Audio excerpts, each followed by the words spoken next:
couple of slides that you guys showed me. Our relationship been been around for a long time, and 6, 7 years ago, you and Sam shared the slides of the OpenAI mission, and I was very blown away. But how would you describe your journey so far? Well, it's been very tough. There's a lot of challenges. One of my favorite quotes is this cycling quote of "It never gets easier; you just go faster." Mm-hmm. And I think that very much describes the OpenAI journey because we really started with a vision and no tactical plan, no strategy. In 2015, we had a dinner. Sam, Elon, Ilya, and I were all there, amongst others. And there's kind of this question of, is it too late to start a lab to have an influence on helping AGI play out better? Because we could all see that this technology was coming. It was really going to change the world. And we wanted to help. We wanted to steer things in a positive direction to the degree that we could. Um, and that whole dinner, everyone come with reasons that it would be too late or too hard or impossible, but no one was really that convincing. And so the next day I was like, I'm full time on this. We're going to make it happen. Um, but it's one thing to get a bunch of great people together. It's another to really figure out, well, how do you do, how do you actually change the course of a technology? How do you try to sort of, to the extent you can, sort of nudge things in a positive direction? And so the first thing we had to do was figure out, well, how do you get people from very different backgrounds to work together to make material progress in AI? And we tried a bunch of things that didn't work. But the first one that really did was actually our Dota 2 Yeah, yeah, I gameplay remember the project. gaming AI, right? That's right, Yeah, yes. And the funny thing about that was that we started out saying, okay, we want to develop new algorithms. Because come on, we're an AI research company. What do you want to do? You want to invent new algorithms. And Dota is this like really hard environment. No one solved anything like it before. Um, but in order to develop something new, you got to make sure you push all the old stuff as far as possible. So we took reinforcement learning, we just pushed it, pushed it, pushed it. We kept scaling it up, scaling it up. Every time I'd come into the office, our researchers, Jakob and Shimon, who were still very close collaborators, would have scaled up by 2 times the amount of compute, and we'd have a 2 times better model. And we just kept doing that, and eventually beat all the best humans, and we never got on to develop the new algorithm. And this to me was kind of this amazing sort of realization that there's so much more power in everything that we've developed.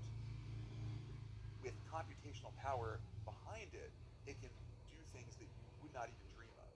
And I think that that has been a theme that has clearly started to really permeate the future results. And that I think everyone's talking about. The chairman's talking about all the work that SK is doing along these lines. And I think this is a really global opportunity to really scale up this technology.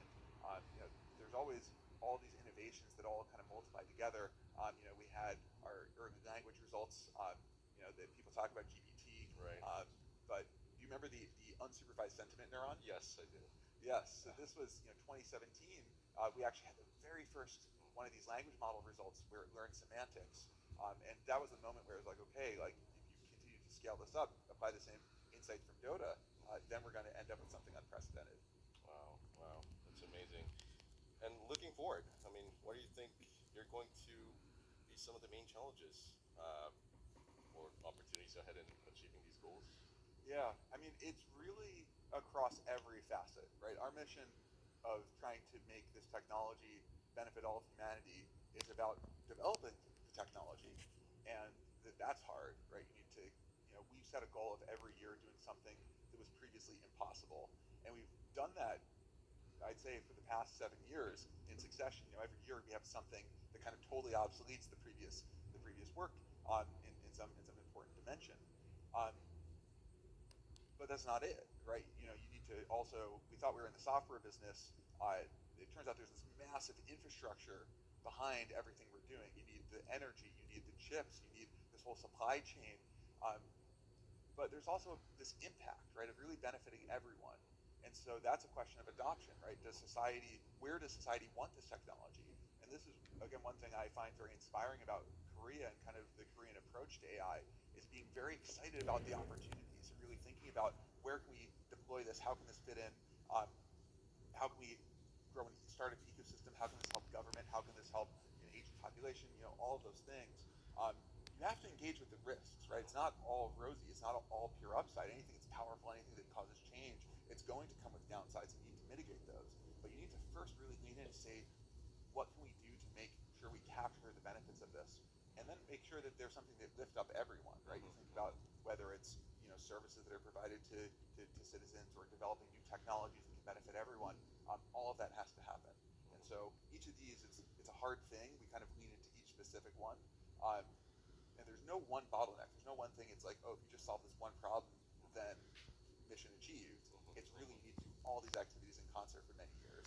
You know, that actually reminds me of a story that you shared to me over dinner last time, where you guys almost gave up on ChatGPT many, many times. And for the audience, could you share that story? I was really inspired by that story that you told me.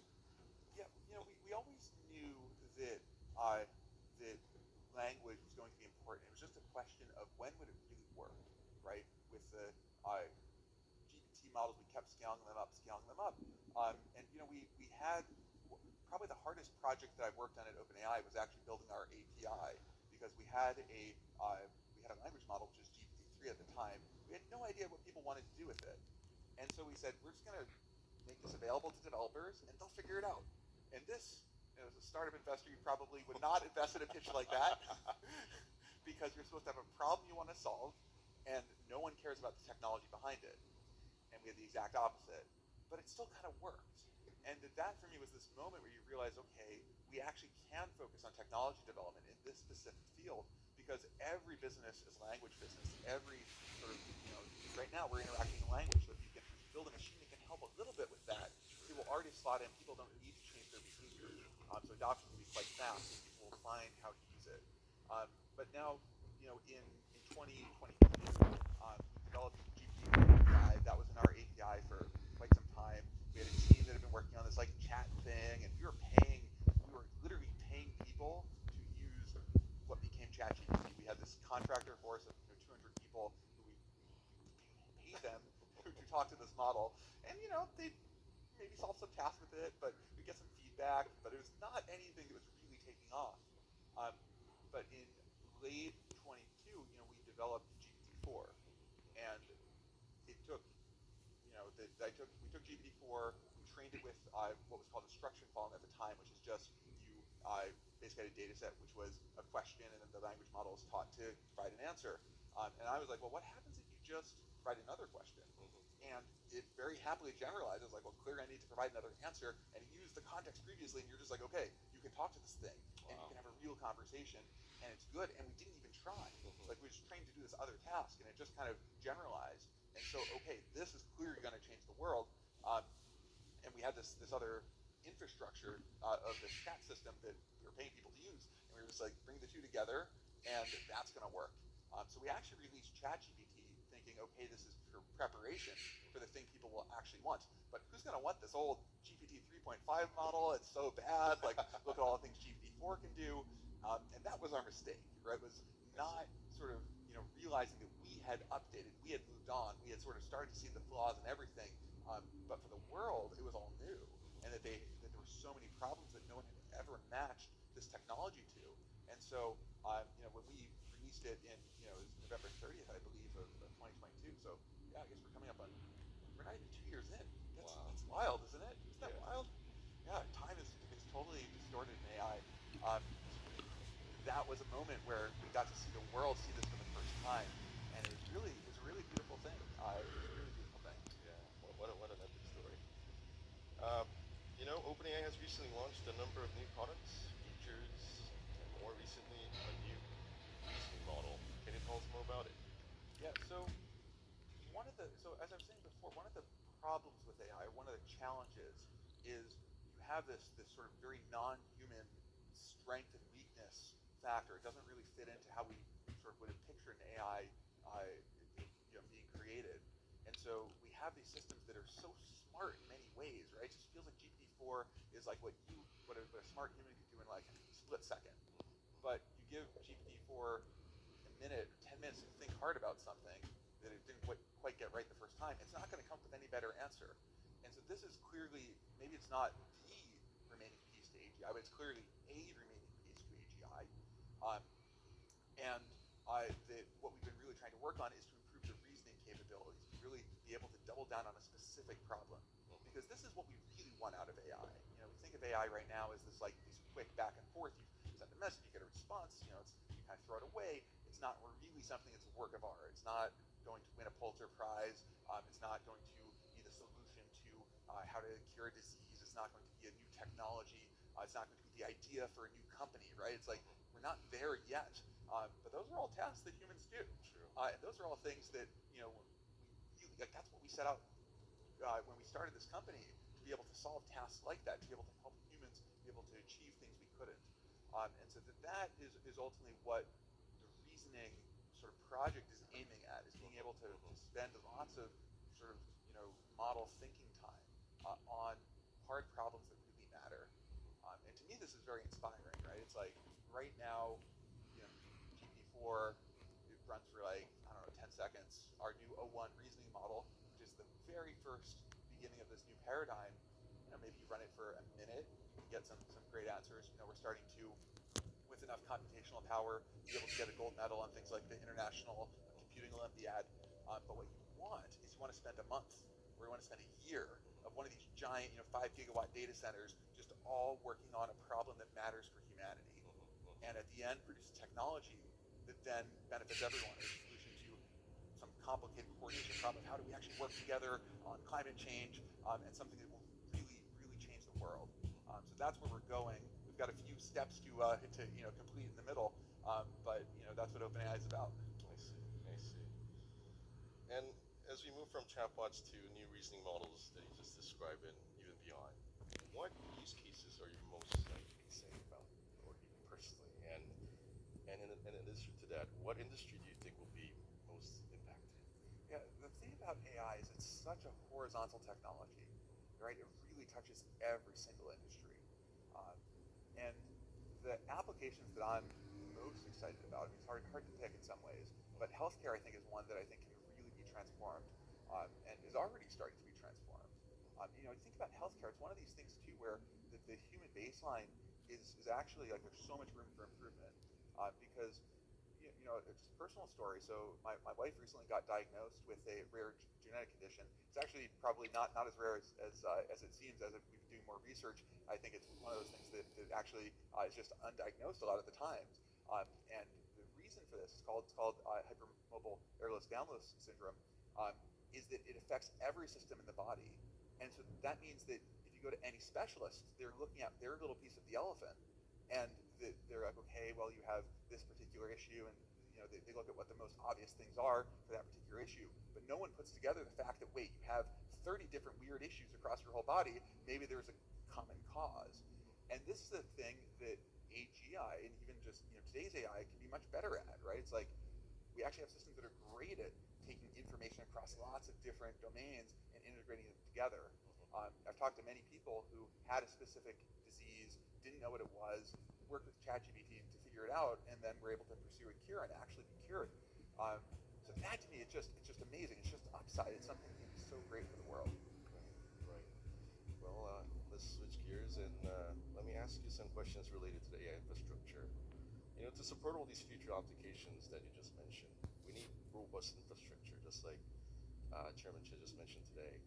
What are the current limitations in AI infrastructure, and what advancements do we need to make? Yeah, so to produce AI, it's computational power, data, algorithms. Those are the three factors that come together, kind of recipe that produces the AI systems that we're talking about, and will continue to produce those in the future. To actually get the computational power, everyone likes to talk about the chips. That's very important. You need lots of compute. On the chips themselves, you need things like that actually we tend to be memory bandwidth bottlenecked. So this is, I love what SK Hynix is doing with next generation HBM. Like, that's the kind of thing that really accelerates us. But then you also need to build these massive systems, right? Those require a lot of power. And so people are starting to talk about now, okay, how do we do gigawatt scale data centers, that's an order of magnitude bigger than the kinds of data centers people classically build. And the thing about these things, again, we thought of ourselves as in the software business, but really we're starting to see there's this massive construction business, this massive supply chain behind it. We've been sort of talking and trying to really get people across the world, governments across the world, excited about the opportunity here. Because, it's very easy to say, oh yeah, 5 gigawatt data center here, and, a gigawatt over there.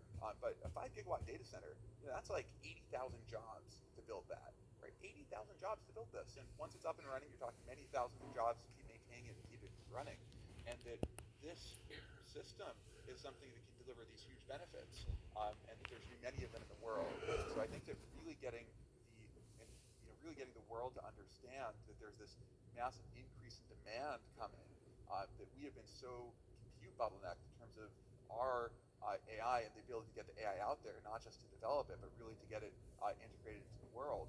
Um, and this is something where I think that as we have this continued exponential of AI progress, that there's going to be this, sort of equivalent exponential of demand for all this infrastructure. And we have to be a little bit careful not to overbuild. Like, I think that's always a sort of question that people have. But I think in AI, it's going to be very hard to end up erring in that way. I see. Then I must ask you this question then. How important do you think a collaboration between corporates and government is in building the AI infrastructure we need? Are there any instances where OpenAI actively works with governments to develop this type of infrastructure? Yeah, so I think governments are a really key part of this whole equation, because governments ultimately represent people and what people want, and AI ultimately is about a choice for us about where do we want help and assistance to be able to do more, where do we want machines to slot in, and where don't we? And I think that the same is true in terms of where to invest, right? In terms of actually building all this physical infrastructure. Permitting is an example of a government-related bottleneck that a lot of people have with creating new energy projects or even these data center buildings.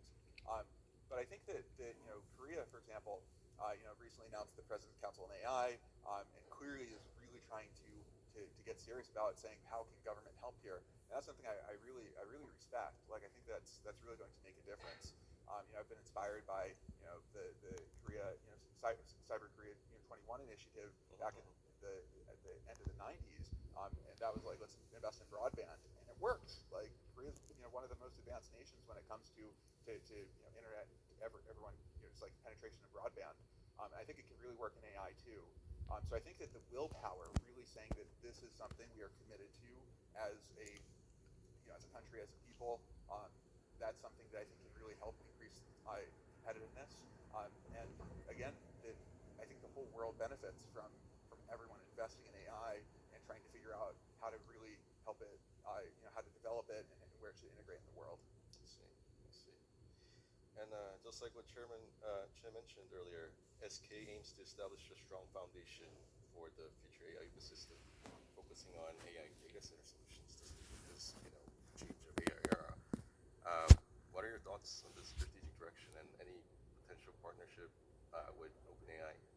Well, so we partner with SK, and I think that's something that's been really mutually beneficial. We work with companies across the world, and again, our goal is really to try to help push forward this technology, and also make sure its benefits are available to everyone and lift everyone up. And this is one way we do it, is by really trying to work with companies, and players across the world. I think it's a great choice, right? I think it's a great strategy to really say, let's go all in and really invest in AI. And I always ask when I meet executives, I always ask what percent of your time is on AI. SK, I think that the answer I've been getting is like 50%, right? Which is kind of crazy. Like, it's like something where it's just coming out of nowhere a couple years ago in some ways, and now it's really occupying this massive mind share. And I think that shows you the potential that everyone sees, and really the commitment that is behind. It's not just buzzwords on a slide somewhere. It's really playing out in all of these projects, and really across every aspect of the value chain. Okay. Shift gears again and move on to more of a general question for the audience. Do you think AI will surpass human intelligence in, anytime soon in some ways, and how will societies adopt this? Yeah, so I think, again, that the thing about AGI, I think the answer is definitely yes, right? There's some point where that will happen. I think that people love predicting, exactly which year it will fall on. But I think that it misses, the question itself misses an important thing, right? Of this framing of saying, well, maybe there will be that moment, but there's going to be this continuum along the way. And we already have these systems that, again, that they really exceed human capability on certain dimensions. And what happens at each phase is, like, you kind of have this, you have the human brain, you have the human capability that looks like this, and you have this AI capability that's kind of shaped a little bit weirdly, and you bring the two together, what can you do? And so I think that it presents there are challenges, but it presents an amazing opportunity too to really think about how the world can be reorganized and changed, and how we as society want to operate. Because fundamentally, I think AI is both about helping us achieve more, but it's also about removing constraints. You look at, for example, software engineering right now. That's one area that people are adopting AI very rapidly. There's very good coding AIs, and that they just remove so much of the drudgery, right? All this low level, like you have to like know these details of a specific library, that you have a vision for what you want to build, and then you need to like sort of write down this very specific way. AI accelerates that so fast, and that the impact of it is not what you'd expect. Many of these industries, I think we'll see, are actually quite elastic, where if you make a software engineer 2x or 10x more productive, we're not quite there yet, but let's say you get there, I think there will be 100x more programmers, because there's just so much to build, there's so much impact possible. Now that may not be true across every domain, right? But I think that there's just this sort of impact that's possible. It's very different from the sort of, just like what you just think off the top of your head. I see. I see. I must talk about the potential, AI impact on jobs, right? I recently met a startup that was founded by a founder, who's a serial entrepreneur. He was doing a business that was probably something that was similar from the past, similar size, but the amount of people that he hired was less than 10 people. I mean, for that size of business, he used to require nearly 70, 80 developers, designers, but he had like 1, 2 developers using AI, 1, 2 designers using AI. I mean, it seems like it's making a dramatic impact in the job market already today. Like, what's your take? Yeah, so I do think that there's clearly going to be significant impacts, and maybe very transformative impacts. And I think the timeline, again, is hard to predict exactly. And I think it will vary a lot depending on industry. For example, like plumbers, I think it's going to be very hard for us to make an impact through certainly pure cerebral technology. And I think that there's a lot of these industries that really drive forward people's lives and the economy that will be harder, will take longer to impact. And to your point of, well, you can build companies with far fewer people, I think there's a great question of, well, how many more companies will be created, right? If you really remove those barriers to entry. And to some extent, this has been the whole thesis of things like Y Combinators, make it much easier for people to found companies, and just all these things will happen that wouldn't otherwise. Same thesis at Stripe, where we were, this is where I worked previously, we were trying to make it easier for people to access payments online, to accept credit cards online.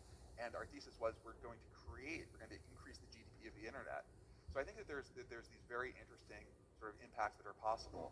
But now, as I think that the story of technology has always been some jobs go away, new jobs get created. The internet, and computers resulted in fewer filing clerks. But now we have social media influencers, right? Like very surprising kind of impacts that are hard to predict ahead of time. But AI feels like it might be different, right? If you really do have a system that is able to match humans across all these different dimensions, then what about the new jobs? What does that look like? And again, I think that no one knows for certain. It's all new. It's nothing that's happened before, so it's all speculation. But I do think that there are ideas and reasons for optimism that are not obvious at first glance. For example, if you have a world where you have these systems, that people, for example, you're always going to have status competitions amongst humans, right? And it is already the case that there are many people who pursue passions that are not for compensation, right? That they do it because they love it, they want to be great at it, and maybe not even the best. Maybe that there are many people who are better at that thing, but they want to do it anyway. And there are many other people who work at jobs that are not their passion, that they would love to be doing something else, but that they have to do this to survive. And both of those things can change, right? That we can have way more people pursue their passion, way fewer people have to work in a job. People talk about the idea of, well, if you're in a world of abundance, then there should be universal basic income, so everyone gets the ability to survive without having to have a job. But one tech CEO I talked to recently said that undersells it. That really it should be universal hyper income, and that it really should be that everyone can live this amazing life by today's standards beyond anything that we can imagine. And I think that this to me is kind of the thing we should be thinking about. Is not what will the future be in a predetermined sense, but what future do we want to build? And that is ultimately the reason we created OpenAI, is to say we want to help steer things towards a positive future. I think this world of abundance that is available to everyone is like a pretty exciting one to get behind. So I want to make sure it's clear that it's not all just going to be easy. I think we have to work for it, but I think that there's a really positive future possible. I see. I see. And there's a lot of conversation about countries needing to develop their own AI models